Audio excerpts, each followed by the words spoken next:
Quando vem a palavra homem na nossa mente, provavelmente a primeira coisa que vem seria uma visão de gênero, o gênero masculino, a representação do gênero masculino. Mas isso é muito pouco para falar de verdade a respeito de um homem descrito pela Bíblia. Quando Davi está morrendo, ele dá duas direções a Salomão: tema a Deus em primeiro lugar, e segundo, seja homem, faça o que for preciso. Faça o que for preciso para criar seus filhos, para ser um bom pai. Faça o que for preciso para sustentar sua casa, sua família. Faça o que for preciso. O homem de verdade, ele faz o que é preciso para aquele momento, dentro, obviamente, de seus valores, de seus princípios que não podem ser quebrados nem rompidos. Mas o tema da minha mensagem hoje, para todos nós, é: tenha força para enfrentar o dia mais importante da sua vida. E que dia é esse? O dia de hoje. Enfrentar os desafios do dia, aquilo que precisa ser feito hoje, agora, no presente, neste momento. Nós vamos olhar para dois textos e depois eu quero fazer uma reflexão a respeito de um homem, mas os dois primeiros falam da importância do hoje. O primeiro é Mateus, capítulo 6, não precisa botar agora, eu só quero que você vá preparando aí, Atos dos Apóstolos, capítulo 3, do verso 1 ao verso 10. Mas os dois versículos que eu quero usar é Mateus 6:34, e ele diz assim: Não vos inquieteis pelo dia de amanhã, porque o dia de amanhã cuidará de si mesmo. Basta a cada dia o seu mal. Esse é um texto que nos expõe a encarar de frente, com todas as nossas forças, o dia de hoje e os desafios que ele traz consigo. O desafio para manter a minha situação econômica, o desafio que ele traz para manter o meu relacionamento com Deus, o desafio que ele traz para que eu consiga manter a ordem da minha casa e o relacionamento para com os meus filhos, os desafios para com os meus negócios, os desafios para lutar contra desejos e vontades, muitas vezes que não são pecados, mas que para nós foram, certo, limitadas ou cerceadas, como por exemplo, você não pode comer doce por causa de um problema, não pode comer uma gordura por causa de outro problema, ou seja, você tem limitações. E qual é a forma de vencer isso? É vencer isso dia a dia, enfrentando todos os dias. A Bíblia é bem clara nesse texto, certo? Não se preocupe com o dia de amanhã, porque para você encontrar com o seu amanhã, primeiro, você vai ter que vencer o seu hoje. Então basta a cada dia o seu mal. Evite deixar o mal de hoje sem resolver, porque inevitavelmente ele vai acumular, ele vai ficar guardado para o de amanhã. É importante fecharmos o dia com uma oração, com uma meditação, mas principalmente fechar o dia com a sensação de cumprir aquilo que precisava ou que precisa ser feito. Segundo texto, é a história de um homem que acredita ter um amanhã, mas não tem. Lucas 12, verso 20. Este foi um homem que foi muito bem sucedido no seu hoje, ou na somatória dos dias presentes. Ele enriqueceu, prosperou, cresceu, avançou, porém, ele está achando que tem tempo para descansar. Ao invés de ter dado descanso durante todos os dias de sua vida, não, ele dedicou todos os seus dias ao trabalho ferrenho, à atenção em nível máximo para todos os seus problemas e nunca pensou em descanso, nunca pensou em lazer, nunca pensou em cuidar da esposa, em brincar com os filhos. Ele nunca pensou em nada disso, porque havia algo mais importante, certo? Era a hora de ganhar dinheiro. Isso fica para depois. O que ele não sabia é que para ele não haveria depois.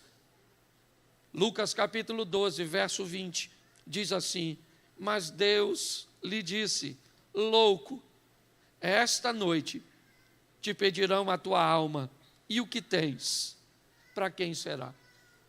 O dia de hoje, com certeza, é o mais importante de nossas vidas.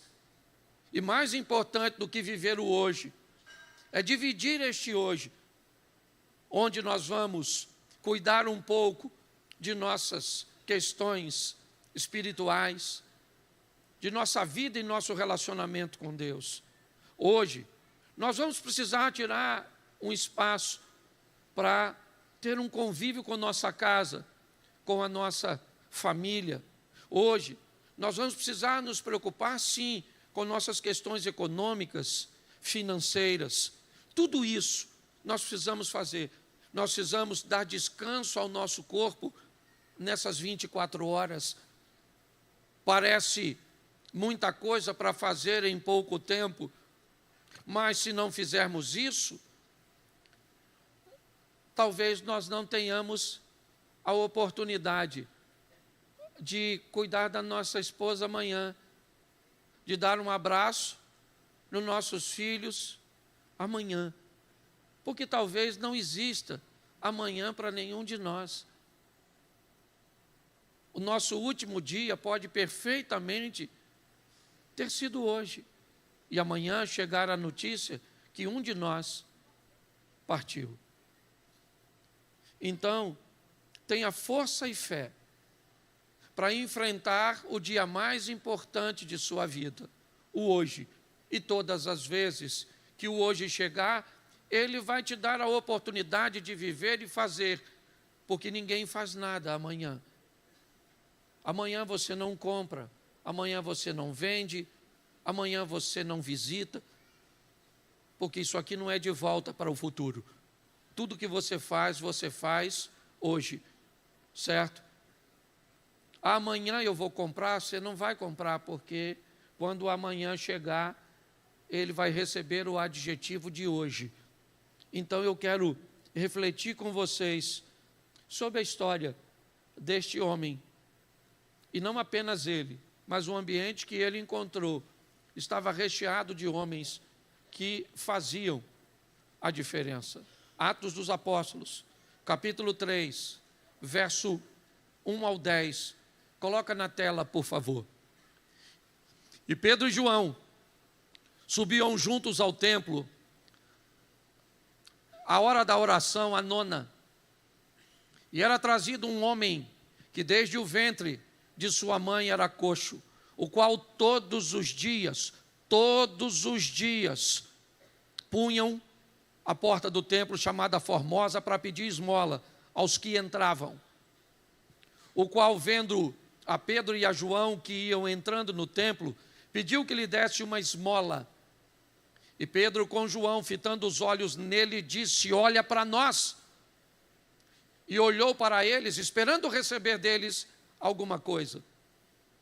E disse Pedro: não tenho prata nem ouro, mas o que tenho, isso te dou. Em nome de Jesus Cristo Nazareno, levanta-te e anda. E tomando pela mão direita, o levantou, e logo seus pés e artelhos se firmaram. E saltando ele, pôs-se em pé, e andou, e entrou com eles no templo, andando, saltando e louvando a Deus. E todo o povo o viu andar e a louvar a Deus. E conheceram, pois era ele o que se assentava a pedir esmola à porta formosa do templo. E ficaram cheios de pasmo e assombro pelo que lhe acontecera. Feche os seus olhos. Senhor nosso Deus e Pai, em nome de Jesus, eis aqui a Tua palavra. Continua falando conosco e usa-me como um canal de bênção nesta hora. Que as Tuas famílias, que as famílias sejam abençoadas. Ó Pai, que a caminhada de fé para com o Senhor seja abençoada. que a nossa casa seja abençoada através da tua palavra, em nome de Jesus. Você pode dizer amém? A primeira coisa que nós vamos ver nesse texto volta no verso 1. É a capacidade que Pedro e João conseguem manter para continuar andando juntos. Dificilmente pessoas que vivenciaram o que eles vivenciaram juntos seriam capazes de se manter juntos depois de tantas divergências. Separei algumas. João e Tiago haviam pedido a Jesus para se assentar num lugar especial, na frente de todos os discípulos. Jesus teve que reuni-los para desfazer uma confusão. A imagem de Pedro poderia ter ficado bem desgastada com a negação. Dificilmente João, que se considerava o discípulo mais amado, gostaria de continuar andando com alguém que na verdade negou o seu amigo, seu mestre. Então imagina que tipo de sentimento João poderia ter por Pedro. Vamos imaginar agora a audácia de João de escrever em seu livro e se considerar o discípulo cujo qual Jesus mais amava. Em que posição poderia ficar Pedro? Eles tinham tudo. Jesus morava na casa de Pedro, mas era com João que ele compartilhava as informações mais íntimas. Pedro pediu para andar sobre as águas, em Mateus 14. Se observarmos o convívio, nós vamos notar que seria muito difícil, depois da partida de Jesus, ver estes homens conseguindo andar juntos, continuar somando e fazendo as coisas. E por que é que eles sobem juntos? A oração das 3 horas da tarde, da hora nona, exatamente o momento cujo qual Jesus morreu. Muitas pessoas se perguntam o que é que esses 2 homens estão fazendo neste ambiente, e mais, juntos. A primeira coisa que nós vamos ver é que o que esses indivíduos vão fazer não é à toa. Eles são homens fortes, capazes de conviver com pessoas diferentes, capazes de viver com pessoas que se comportam, que pensam a respeito de si, coisas diferentes. Pessoas audaciosas, como Pedro. Se você observar, era para que eles, assim que Jesus morreu, cada um fosse para o seu lado. Mas não. Homens de verdade sabiam que eram fortes em áreas cujas quais o outro era fraco. Sabia que juntos, apesar de todas as diferenças, e é isso. Para de querer conviver com pessoas iguais. Para de querer estabelecer sobre as pessoas, certo? O seu padrão. Aprenda a romper os desafios, a trabalhar em equipe, a viver com pessoas diferentes, que têm a sua opinião, que são pessoas fortes, que vão se posicionar. Pedro e João estão indo 3 horas da tarde. Mas o verso 2 também diz algo interessante. Coloca. Verso 2. E era trazido um homem que desde o ventre de sua mãe era coxo, o qual todos os dias punham à porta do templo. Todos os dias. Eu gosto dessa expressão. Primeiro nós vamos ver que esse paralítico, ele é alguém que tem alguém. Ele é alguém que sozinho não conseguiria chegar ali. Então, todos os dias, eu não sei se as mesmas pessoas, eu não sei se pessoas fazendo revezamento, eu não sei. Eu sei que ele tinha gente que dedicava seu tempo a pegá-lo em casa e colocar na porta do templo. Quando? Todos os dias. Por quê? Porque ele precisava vencer dia após dia. Amanhã amanhece, você vai para o trabalho, você vai enfrentar os desafios do trânsito, os desafios dos problemas, certo? Cotidiano, os desafios de problemas cujos quais você não estava esperando, mas eles apareceram. E o que você tem que fazer? Aprender a vencê-lo. Quando? Todos os dias. Você nunca vai enfrentar o amanhã se não sobreviver ao hoje. É uma situação difícil e nesse texto nós vemos algumas coisas especiais. Primeiro, era um homem, repita comigo, um homem, que desde o ventre de sua mãe era coxo. O que isso determina? Determina o tempo. Ele é uma criança? Ele é um adolescente? Ele é um jovem? Ele é um homem. Isso diz o tempo. Se avaliarmos isso no contexto bíblico, este homem tem de 30 para mais. Ou seja, tem muito tempo que este cara olha para baixo e a cada dia que passa, as chances são menores. Mas ele não quer saber de chance. Ele quer saber de sobreviver, de enfrentar. É isso. O que ele precisa é vencer o hoje.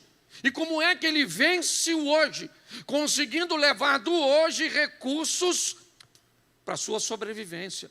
É só isso. Dia após dia. É isso.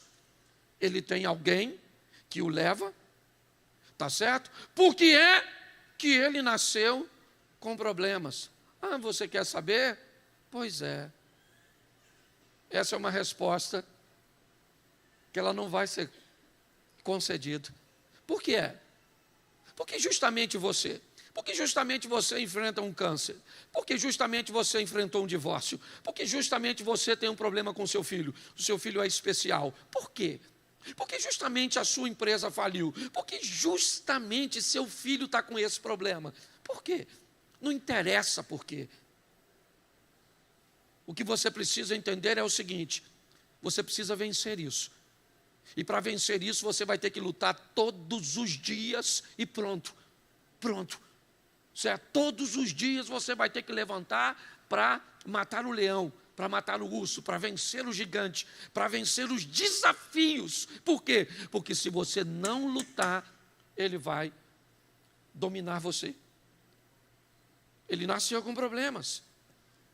Todos os dias, ele enfrenta as suas limitações. Simples. Você não imagina o quão desafiador é para um cara desse ir ao banheiro. Você não tem noção. Você não sabe, né? O quão desafiador é tomar um copo d'água. Não. Às vezes, nós não temos a sobriedade de olhar para ver as restrições que outras pessoas têm acerca de algumas coisas que nós fazemos com tanta facilidade. Todos os dias esse cara enfrenta as limitações dele. Por quê? Eu não sei. Até nós vamos ter uma explicaçãozinha à frente, mas essa não serve para todos, ok? Mas por último, eu não sei se você notou o qual todos os dias punham a porta do templo. Todos os dias ele vai para a porta, mas ele nunca pôde entrar. Na cultura cuja qual ele está inserido, certo? Apesar de Levítico falar apenas da estrutura sacerdotal, mas alguém que era paralítico ou que havia nascido daquela forma, com um problema, ele não podia entrar para a adoração. Esse indivíduo é um indivíduo que está sempre à porta, mas sempre do lado de fora. Ele não pode entrar.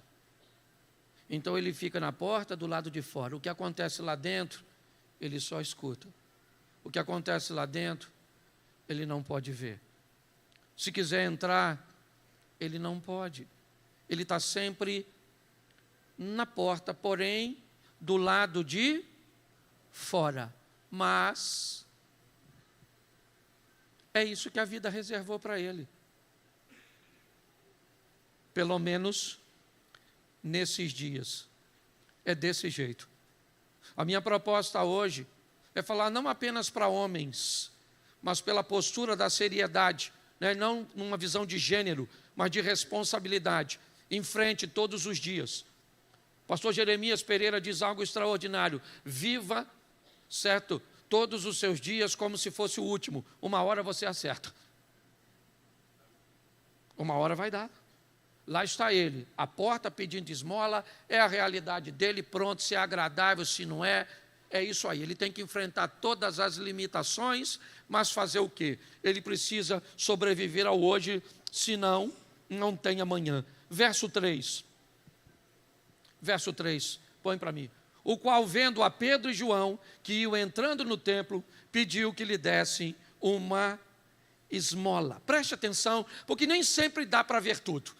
O capítulo 2 de Atos dos Apóstolos fala da chegada, do batismo do Espírito Santo no cenáculo. Quando Pedro e João estão chegando perto da porta do templo, está lá o paralítico, sentado pedindo esmola. É verdade. Porém, ele não consegue ver tudo. Ele vê apenas a Pedro e João. E parece que ele não sabe quem são os dois. Ele não conhece a história e nem sabe que Pedro e João andou com Jesus. O que ele está vendo são dois homens entrando no templo. E ele vai pedir a esses homens o que ele costuma receber das demais pessoas. Ok? O que eu quero? Eu quero um dinheiro, eu quero uma grana. Eu quero algo que se transforme em recurso para que eu possa levar para viver meu dia, para comprar minha comida. Certo? Para ajudar de alguma forma na casa cuja qual eu moro. Eu não sei se as pessoas que o levavam todos os dias cobravam dele alguma coisa para conduzi-lo.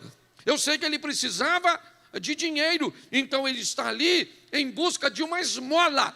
Mas todas as vezes que você está atrás de uma esmola, fique atento, porque uma oportunidade de você nunca mais depender de uma esmola pode surgir. É isso que está acontecendo aqui. O texto diz: o qual, vendo a Pedro e a João que iam entrando no templo, pediu que lhe dessem uma esmola. Sabe por que ele está pedindo uma esmola? Porque ele só consegue ver dois. Ele só consegue ver Pedro e João. O que eles não sabem, ou que ele não sabe, é que com Pedro e João tem mais alguém que eles receberam no capítulo 2. Com Pedro e João está o Espírito Santo. Com Pedro e João está o poder que pode dar a ele o que ele nem imagina. Aliás, ele não saiu de casa para buscar isso. Ele saiu de casa para buscar uma esmola. Até porque aquele que fazia milagres já morreu. Então ele está ali esperando apenas, certo, uma esmola. Olha só. O verso seguinte, para nós adiantarmos, vai para o 6. Do 3 para o 6, para adiantar. Disse Pedro, o que ele disse? Eu não tenho ouro, eu não tenho prata, nem... Isso aí. Por quê? Porque dinheiro não é tudo. O dinheiro não é tudo. O dinheiro é muito importante, responde por muitas coisas.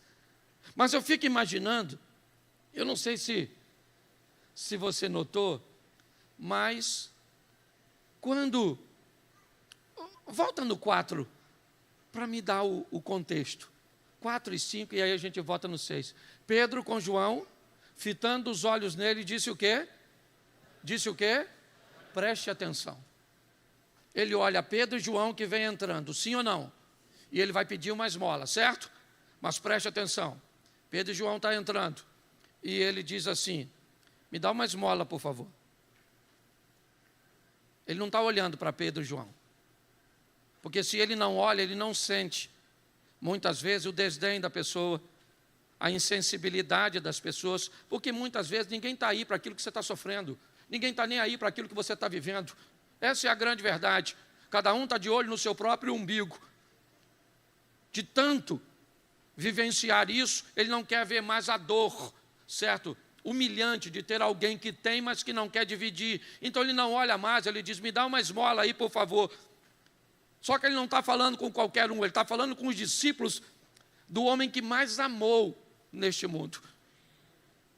E Pedro então diz para ele, olha para nós, cara, olha para nós, olha. E agora provavelmente ele olhou, porque já que o indivíduo prestou atenção nele, ele pensa que vai ganhar um dia, porque todo mundo está atrás da grana, lá, plata. Dinheiro, dinheiro, dinheiro, dinheiro, porque o dinheiro resolve, mas não faz por esse cara o que ele precisa. O dinheiro vai ser um paliativo para ele resolver seu problema do dia. Mas ele diz, olha para nós, e presta atenção no 5. E olhou para eles, obviamente, esperando receber deles alguma.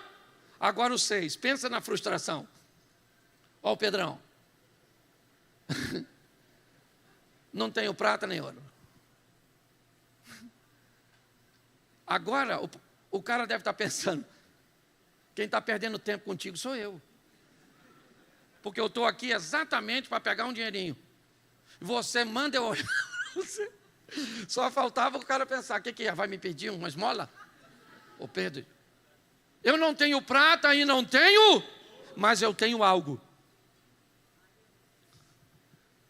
Mas o que tenho, isso te dou. Preste atenção. Ele diz, eu não tenho prata nem ouro, mas o que eu? Deixa eu falar uma coisa para você, pare de valorizar o que você não tem, comece a valorizar o que você tem. Não, porque eu não tenho isso, porque eu não tenho aquilo, porque se eu tivesse isso, porque se eu tivesse aquilo, porque se eu tivesse aquilo outro. Às vezes você tem um marido ruim, mas tem. Isso já é uma bênção. Quantas mulheres que não podem ter filho, gostaria de ter um filho problemático, mas não pode engravidar? E você fica reclamando do seu, que tira a nota baixa, e faz bagunça, que corre para lá e para cá, e que o menino é isso, que o menino é aquilo, que o menino é aquilo outro. Você fica reclamando de sua mulher? Cara, você conseguiu uma mulher que te quis. Olha que coisa extraordinária. Você está reclamando do seu emprego, está assim de gente desempregado. Você está reclamando do seu salário. Aprenda a valorizar o que você tem, certo? Pedro tinha de ouro e prata, tinha dinheiro, Pedro. Os caras são discípulos de Jesus e estão sem grana. Não estão endividados não, eles estão sem dinheiro, certo? E ele diz, eu não tenho prata e não tenho, mas o que eu tenho, isso. Olha que coisa fantástica. O que eu tenho, isso eu vou te dar agora. Eu não sei se você estava com bolsa, não sei. Porque o cara está afim da grana, o cara não sabe do que ele está falando. Eles estão, certo? Mas agora, olha o que ele diz. Em nome de Jesus Cristo, o Nazareno. Olha só. Eles têm ouro, eles têm prata, mas eles têm uma coisa extraordinária. O que é? O nome de Jesus. O nome que é sobre todo nome. O nome. Todo joelho se dobrará, toda língua confessará, todo olho verá. O nome dele é poderoso. Pronto. Você está entendendo? O nome dele. Se você não tiver nada para fazer, fale o nome dele. Não tem nada para falar, ore por alguém em nome de Jesus Cristo Nazareno. Eu te abençoo, eu peço uma porta aberta para você, eu peço uma restauração para você. Não há nada mais poderoso que o nome dele, e valioso. Não tem grana, mas tem um nome. Mas pensa agora o que ele diz. Em nome de Jesus Cristo Nazareno, faz o quê?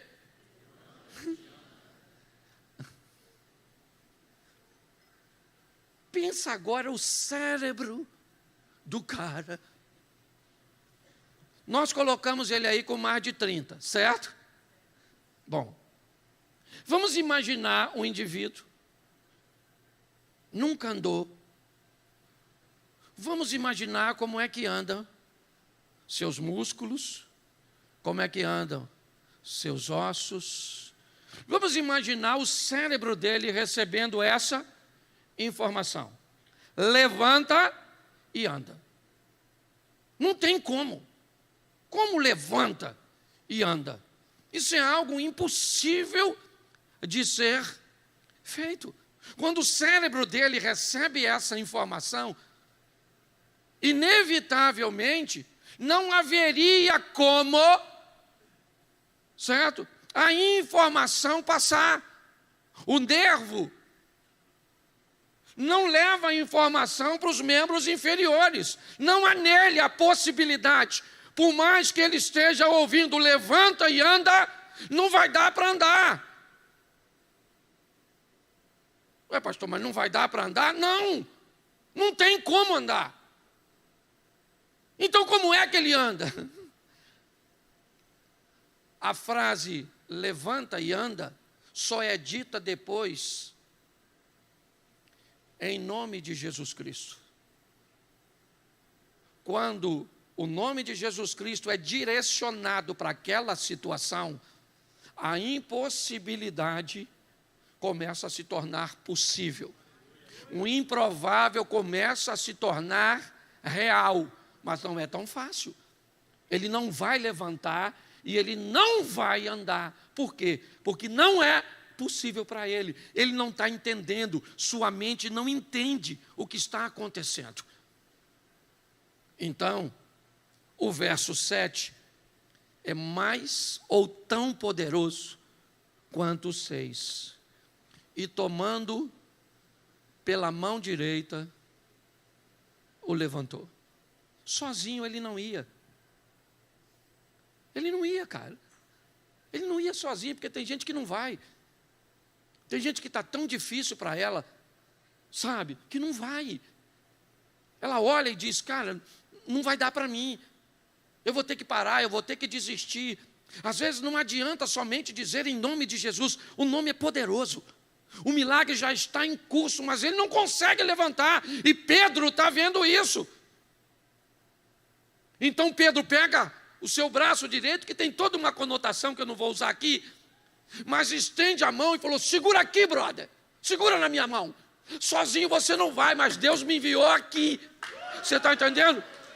Deus me trouxe aqui para te dar a mão, para dizer a você que não consegue prosseguir, que não consegue tomar uma decisão, que não consegue viver o seu milagre. Segura na minha mão. Então agora ele tem o nome de Jesus Cristo Nazareno, ele tem a palavra levanta, e ele tem alguém que vai puxar. E quando alguém puxa, porque presta atenção, em nome de Jesus Cristo Nazareno, levanta e anda. Essa frase entrou, mas não deu start, certo? Porque a mente não consegue mandar, mas quando a mão entra puxando, quando Pedro puxa o cara, você está entendendo? Tem gente aí do teu lado que está cansado pra caramba, que está triste pra caramba, que está numa situação extremamente desafiadora, que está cheio de promessa de Deus, porque você tem promessa de Deus, porque Deus falou, vai se cumprir, mas tem que ter alguém para puxar. Em algumas situações tem que ter alguém para pegar e dar um sulavanco. E quando o Pedrão puxou os pés e o quê? E os artelhos, porque ações falam mais do que palavras. Entendeu? Vai dar certo. Vai. Você não pode me ajudar a dar certo? Não dá para fazer alguma coisa? Você está entendendo? Às vezes você pode puxar. Ok? Agora, os pés e os artelhos se firmaram. Verso 8. Agora é legal, Olha que coisa. E saltando ele, pôs-se em pé e andou. E agora Ele entrou no templo, agora pode. Ele não tem defeito. Então agora ele entra no templo fazendo 3 coisas. O que é? Então, ou melhor, vamos aqui, me ajuda, são 4. Primeiro ele entrou, fala entrou. Segundo ele andou, saltou e... Isso. Pensa. É um negócio absurdo, né? Aí tinha que fazer fisioterapia. É aquele negócio assim com... Não tinha? Sim ou não? Não, é lógico que tinha, gente. Como é que o cara levanta assim, que nunca andou, e já sai andando? Nós, se ficar 3 meses no hospital sem andar, sai de lá. Tem alguém que já ficou e teve que se recuperar andando devagarzinho de novo? Levanta a mão. Olha aí, ó. Aí, você sabe disso. Imagina o cara que nunca andou, já levanta logo. Pensa, já deu logo um salto. Ele falou, vamos embora, mala. Sempre tive aqui, mas só que do lado de... Vamos entrar nesse negócio aí para me ver o que está acontecendo lá dentro. E já entrou fazendo o quê? Andando, saltando e glorificando. Eu gosto disso. Por quê? Porque olha o que diz o 9, já estou acabando já. E todo o povo viu andar e louvar a Deus. Provavelmente todo mundo que está lá dentro está andando. Sim ou não? E louvando e o texto diz que todo mundo viu ele andando e fazendo o quê? Ouviu, né? E todo o povo viu andar e louvar Pois é. Só que eu descobri que ele não andava como os outros e nem louvava como os outros. Entendeu? Ele andava como quem nunca andou. Entendeu? E quando você faz algo que você nunca fez e que é muito bom, um negócio assim é sensacional. Ele entrou, eu imagino ele andando, mas andando assim, sabe? Diferenciado. O louvor dele estava diferente. Voz diferente, barulho diferente, certo? O cara está nas nuvens, porque nunca viveu aquilo. Está tendo pela primeira vez a oportunidade. Sabe por quê? Porque encontrou 2 homens que sabiam o poder e conheciam o poder de Deus. Agora, ele está lá, e olha o que vem o 10. Olha o verso 10. Coloca aí. O 10 a gente termina aqui. Isso.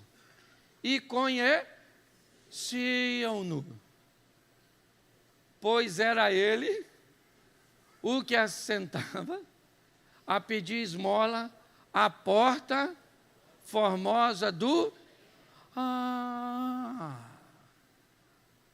Pensa ele. Glória a Deus!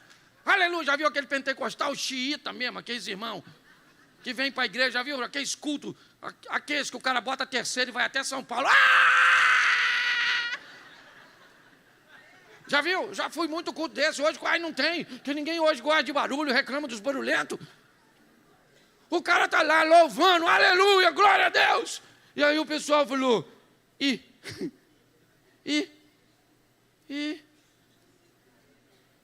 não é o maluco lá da porta, lá o da esmola?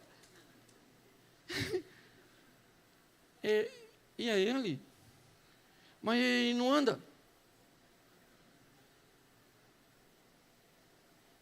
Vai lá na porta. Vai lá ver se aí está lá. Que tinha.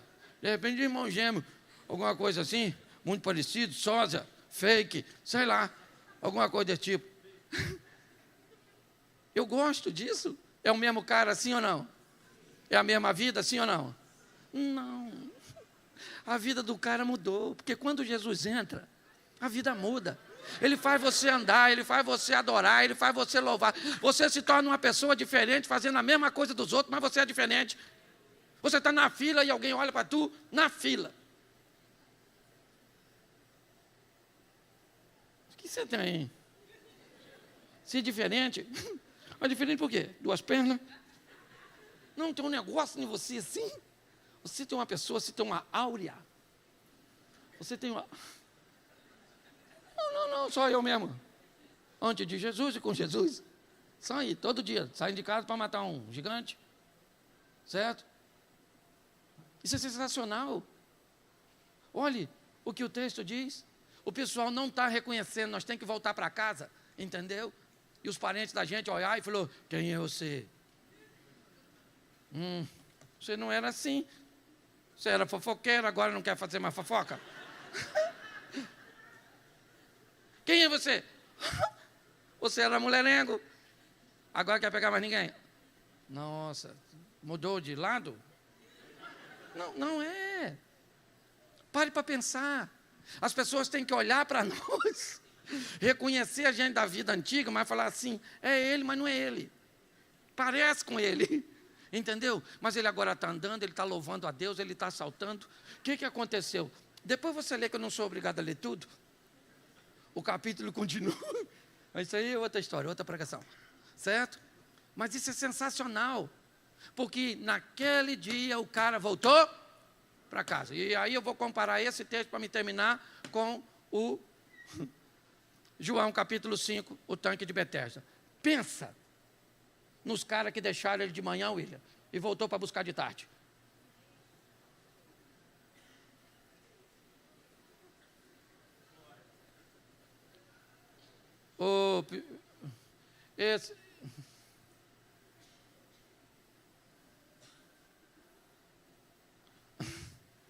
A gente deixou aqui um cara de manhã. Aliás, nós deixamos todo dia aquele que não anda. Alguém viu? Ele não costuma ir muito longe sozinho. Ele não tem como ir longe sozinho. Você está rindo, mas é sério. Não tem como. E alguém fala, chegou 2 aí, e falou com ele. Os 2 estavam duros, isso que eu sei. Eles tinham dinheiro não. Mas ele falou assim, não tenho prata e não tenho ouro. Levanta e anda.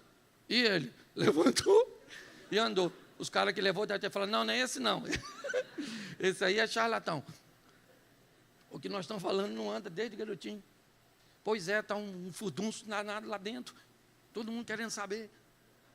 Agora, o cara que não andava, colou no Pedro e João. E só quer andar com Pedro e João. E João e Pedro estão explicando. Ô maluco, não fui eu que fiz você andar, foi o chefe dos crentes. Porque você já notou, tem gente que é profeta, que é pregador, que é isso, e quando ele te beneficia muito, parece que ele cria uma prisão para manter você, para ganhar um benefício, uma ofertinha, para ganhar alguma coisa, um prestígio. O Pedrão falou, vai virar andarilho, sai da minha cola. Depois você lê, é engraçado mesmo. A Bíblia é um negócio sensacional. Pastor, o que o senhor quer com tudo isso? Eu quero com tudo isso, eu quero motivar você a enfrentar seu dia e vencer qualquer desafio para continuar andando. A entender que o sobrenatural pode entrar na sua vida, porque hoje, aqui nós somos Pedro e João. Nós estamos aqui, sabe para quê? Para levar Jesus para a sua vida, para levar esperança para você, para te fazer andar. Você pode ficar de pé? Eu quero mostrar a você a preocupação de Deus com a sua vida. E que tipo de vida? As duas. Alguns extremistas acham e se preocupam apenas com sua vida material. É verdade. Outros se preocupam apenas com a sua vida espiritual. Alguns acham que a vida material é o mais importante. Aliás, sequer acreditam em vida espiritual. Outros se detêm apenas na vida espiritual e acham que não tem que fazer nada para a vida material. E a minha preocupação hoje é falar com você sobre e enfatizar essa questão de vida terrena. Por quê? Porque nós vivemos debaixo de uma lei de semeadura. E eu queria mostrar algo. Se você gosta de anotar, vai aí, apesar de ficar gravado. Deuteronômio, vamos começar por aqui. Deuteronômio 30, 19. Coloca aí esse texto. Talvez ele traga luz para você. Vamos lá? Leia para mim, por favor. Os céus. Oxe. Pode deixar o outro, esse aí tá bom. Os céus e a terra tomo por contra que eu tenho a vida e a bênção e a... Escolhe, pois, a vida para que tu e a tua... Feche seus olhos. Deixa o texto aí, por favor. Senhor nosso Deus e Pai, em nome de Jesus, continua falando conosco. Usa-me como um canal de bênção nesta hora, pelo poder do nome de Jesus. Amém. Glória a Deus. Amém. Preste atenção que Deus está falando nesse texto. Me parece que Ele está se referindo a toda a vida. É uma comunicação global. Ele diz: os céus e a terra, esteja você onde estiver, eu tomo hoje por testemunhas, entre eu, Deus, e você. É isso que ele está dizendo. E eu quero que eles testemunhem o quê? Que eu tenho feito uma proposta para o ser humano. E a proposta que eu tenho feito para ele é vida ou morte, é bênção ou maldição. E ele termina dizendo: escolhe, é um conselho, escolhe, pois, a vida, escolhe, pois, a bênção, para que vivas tu e a tua semente. É a proposta de Deus. É importante nós olharmos para esse texto e entendermos o que Deus está dizendo. Coloquei diante de você vida e morte, bênção e maldição. E agora você precisa fazer a sua escolha. Você precisa tomar a sua decisão. E pautado nessa decisão, você terá que arcar com as consequências daquilo que fez, seja de curto, seja de médio, seja de longo prazo. Tem coisas que você fez que não vão aparecer agora, vão aparecer a médio prazo. Tem coisas que não vão aparecer a médio prazo, vão aparecer a longo prazo. Mas a Bíblia diz que tudo aquilo que é feito aqui, certo, vai ser resolvido aqui. Nós vamos ter que prestar conta de tudo aquilo que fizemos. Essa é uma verdade. Qual é o grande problema hoje? Pelo menos eu observando a vida de algumas pessoas, são suas escolhas. Elas são bem atrapalhadas. Se você quer viver bem sua vida, deixa eu te dar um texto pequeno que pode mudar sua vida para sempre.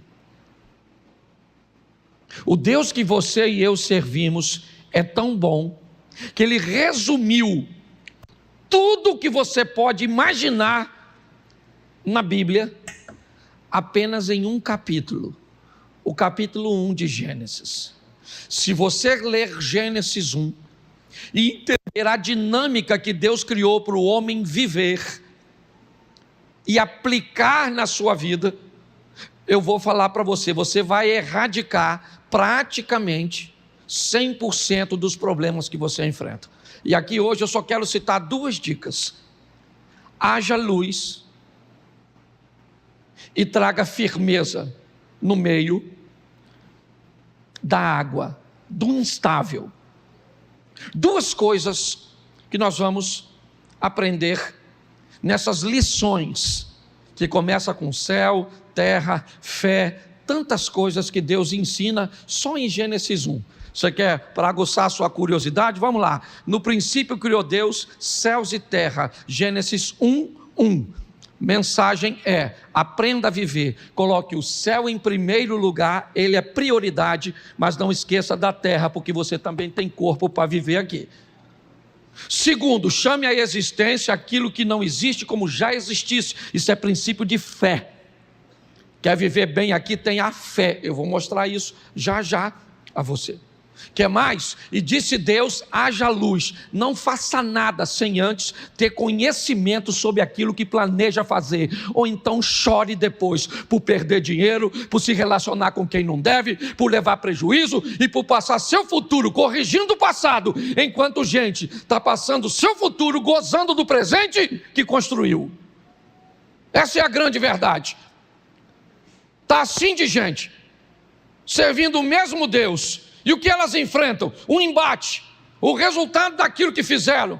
Traíram, mexeram, mentiram, compraram o que não devia, se envolveram onde não devia e está vivendo paralelamente com o outro. E o que o outro está fazendo? Se divertindo, comprando, brincando, sendo feliz. E parece que você é um desgraçado.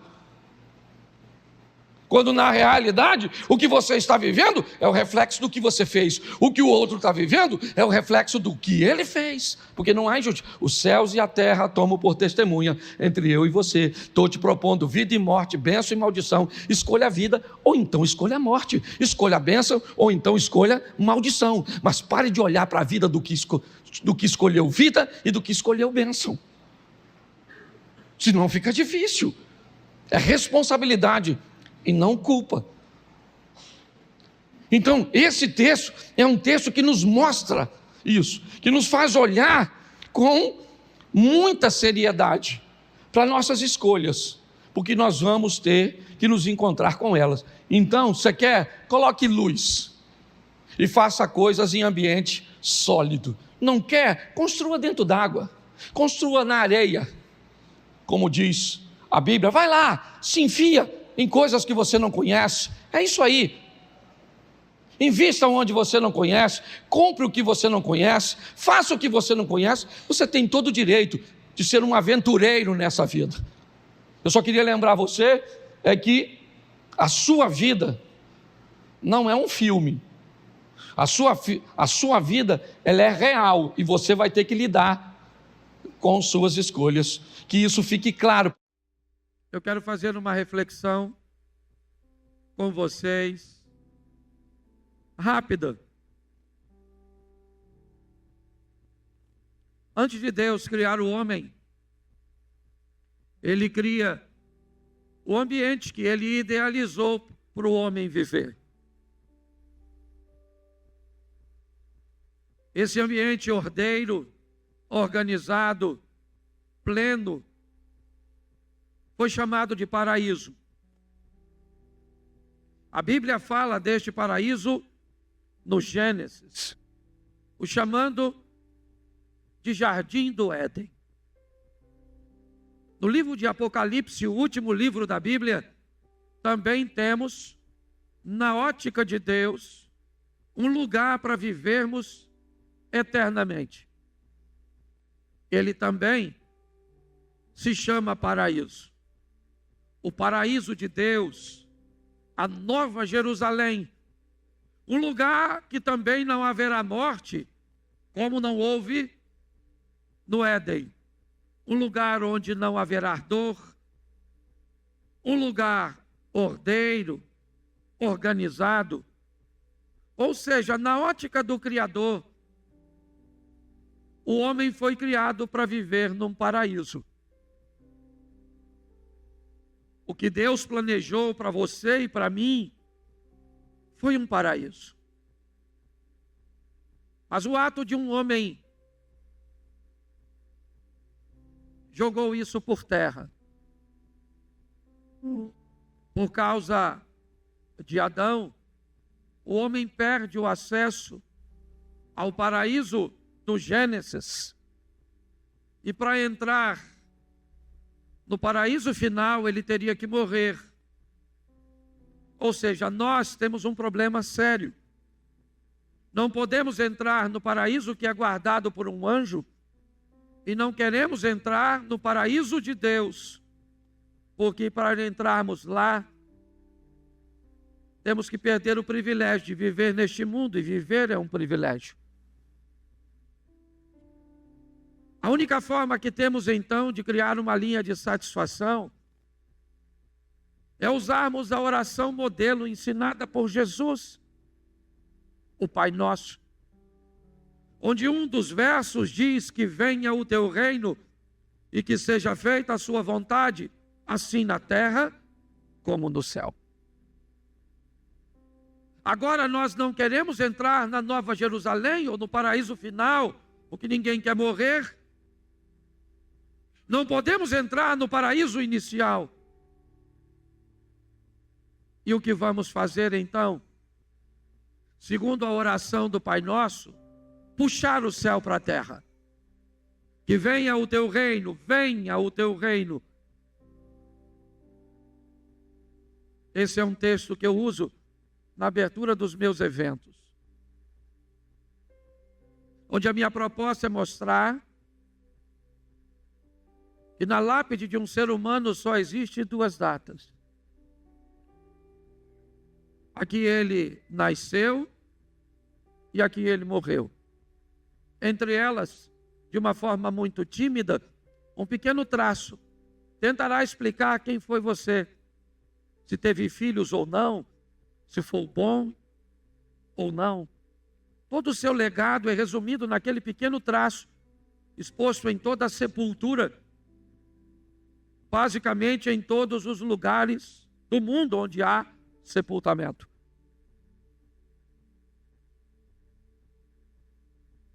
Pois bem,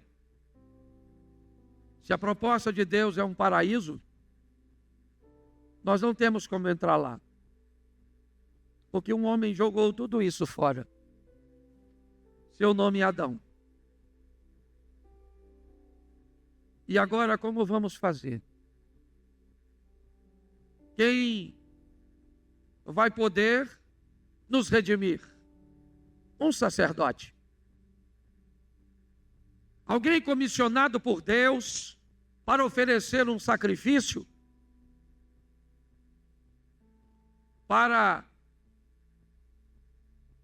o perdão do pecado ou a remissão do pecado. Para que isso aconteça, o sangue vai ter que ser derramado.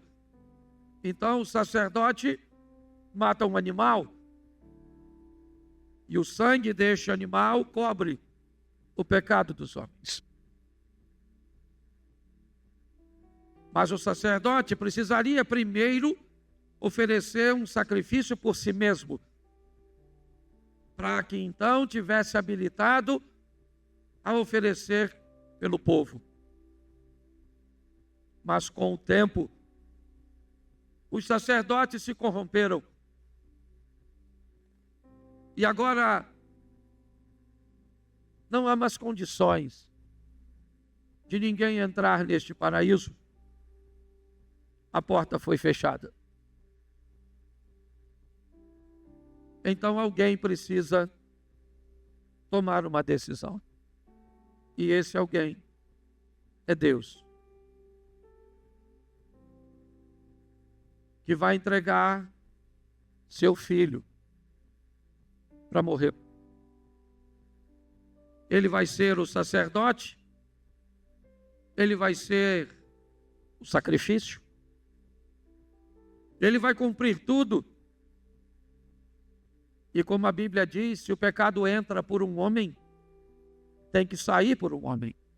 Se o pecado entra por um homem nascido de mulher, ele precisa sair de um homem nascido de mulher.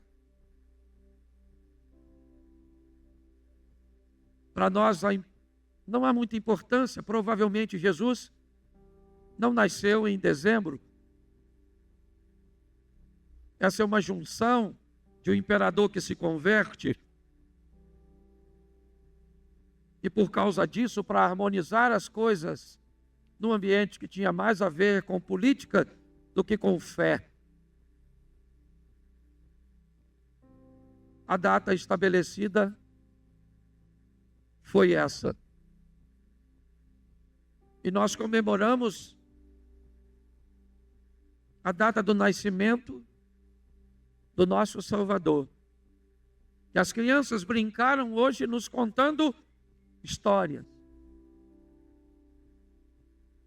falando a respeito de nossa cultura. E eu não sei se você observou, mas no final elas brincaram como seria se ele tivesse nascido na Índia, como seria se ele tivesse nascido no Canadá, como seria se tivesse nascido na Lua. Me parece que a ideia é mostrar que ele nasceu para morrer por todos. Seja você alguém de uma aldeia indígena, seja você um célebre astronauta numa nave no espaço. Que possamos, mais do que vivermos isso, deixarmos registrado no coração de nossas crianças. Porque o Evangelho de Cristo nos ensina a honrar os nossos idosos. Nos ensina a respeitar aqueles que construíram com muita dificuldade, com muitas limitações, estradas cujas quais nós caminhamos hoje com facilidade. Um Evangelho que nos ensina a respeitar pessoas que têm escolhas diferentes de nós, situações cujas quais nós temos muita dificuldade de entender e de explicar. Coisas que para nós são muito obscuras. Mas o Evangelho me ensina a respeitar alguém que senta nessa cadeira vestido de uma forma diferente de nós, se comportando de forma diferente de nós. Mas esse Cristo, Ele morreu por todos nós, sendo nós ainda pecadores. Hoje temos que conviver com grandes escândalos, envoltos em ambientes religiosos. Homens maus, corruptos, enganadores, verdadeiros lobos vestidos em pele de ovelhas. Vemos todos os dias a igreja sendo manchada por um escândalo, seja ele financeiro, seja ele sexual, escandaloso. E tudo isso me parece ter um propósito: o não reconhecimento da entrega do homem que precisa ser salvo a Cristo, o Salvador. Nós lutamos contra isso todos os dias. Estamos longe de sermos perfeitos. Abrimos as nossas portas com todas as nossas limitações, com a proposta de que alguém encontre o Salvador que um dia encontramos. Eu encontrei com Ele há 32 anos atrás. Eu não sei há quanto tempo você encontrou. Mas desde que eu me encontrei, eu tento apresentá-lo a outras pessoas. Em encontros aqui na igreja, em postagens em redes sociais, em programas de televisão, com héteros, homos, pobres, ricos, cultos ou indoutos. Um dia, a morte chegará para todos nós. Por mais que as pessoas te amem, o lugar mais longe que ela irá no dia do sepultamento é a porta do túmulo. Dali, ninguém vai com você, a não ser aquele que venceu a morte. Nós precisamos nos preparar a cada dia para vencermos o mau exemplo das pessoas, para nos agarrarmos à nossa fé e entendermos que a Bíblia é um livro de fé. É interessante você ir ao Egito, visitar o Museu do Cairo, ver a tumba de um faraó egípcio, um dos mais famosos, se não o mais famoso, Tut, ou Tutankhamon. Ver a cama que ele dormia, o sandália que ele calçava, a carruagem que ele usou. Algumas peças de mais de 3.000 anos de um faraó egípcio. Você vai a Israel, não tem um objeto de Jesus. Não tem uma cadeira não tem uma mesa, não tem uma taça que ele bebeu, tem de César, mas não tem de Cristo. Ele poderia nascer rico, mas não queria deixar vestígios para que pessoas usassem como amuletos, como até hoje alguns veneram pedaços da suposta cruz espalhados pelo mundo. Mas ele não queria isso. Ele queria que nós, sem termos nada, para pegarmos na mão, para acreditarmos que ele existe, porque ele não quer estar na sua mão, ele quer estar no seu coração. Ele quer que você creia. Não há lugar nenhum em Israel, Jerusalém, Betânia, Nazaré, Cafarnaum, Naim, onde alguém te diga com precisão, ele esteve sentado aqui, dormiu aqui. Até o local de sepultamento tem dois, o dos católicos e o dos protestantes. Até o túmulo tem dois, o local da crucificação, né? E você pode perguntar por quê? Porque nós vamos precisar de fé para se relacionar com Ele. Eu quero fechar o culto desta noite orando para que os maus exemplos, as coisas negativas que vimos e que veremos, não seja suficiente para diminuir a nossa fé. Que cada vez mais possamos, através do Evangelho, respeitarmos os idosos, investirmos nas nossas crianças, criarmos esperança no coração dos nossos adolescentes, pedimos conscientização para a mente dos nossos jovens, para que ninguém abandone o caminho do Senhor. Eu quero que você fique de pé neste momento. Nós vamos orar. Já já vamos ter o nosso segundo culto. Ele começa daqui a 1h15. Está chovendo, eu vou dar espaço para você sair com facilidade. Pastor, o senhor não quer fazer um apelo? Eu gostaria de aceitar Jesus ou de recebê-lo, de me reconciliar. Atrás daquela câmera lá, ó, tem uma sala apta para receber você. Se você precisar de uma oração, tem gente para orar. Se você precisar de informação sobre o horário de nossos cultos, sobre como funciona, lá tem gente para te informar. Se você desejar voltar para Jesus, lá eles vão te receber. Se você quiser receber Jesus pela primeira vez, eles vão. Se você precisar de uma oração apenas, vai ter alguém para te assistir e para orar por você. Mas feche seus olhos neste momento.